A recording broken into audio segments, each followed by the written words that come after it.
Welcome to Not Milk Never Milk. Subscribe if you're lactose intolerant. In this video, I will explain how to store Qurbani meat safely and effectively. First, ensure you handle the meat hygienically from the start. Divide your meat into smaller, usable portions immediately after preparation. This makes freezing and thawing much easier later on.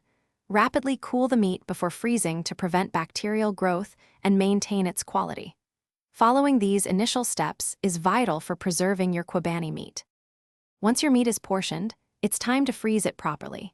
Use airtight containers or vacuum-sealed bags to prevent freezer burn and maintain freshness.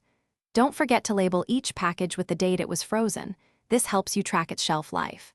Ensure your freezer is set to 0 degrees Fahrenheit or -18 degrees Celsius or colder for optimal long-term storage. Proper freezing preserves the meat's texture and flavor for months. When you're ready to use your Qurbani meat, proper thawing is key. Always thaw frozen meat slowly in the refrigerator. This is the safest method. Once thawed, it's important to cook the meat within 1 to 2 days to ensure food safety. Generally, ground meat can last 3 to 4 months in the freezer, while larger cuts can be stored for up to 1 year. Always prioritize safety and quality when preparing your meals.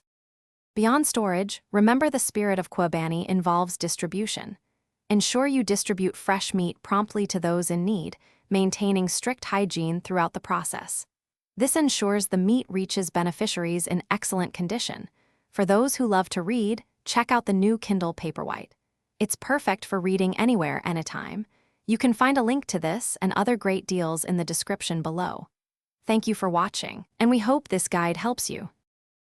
Thanks for watching. If this was helpful, leave a like and consider subscribing. See you next time.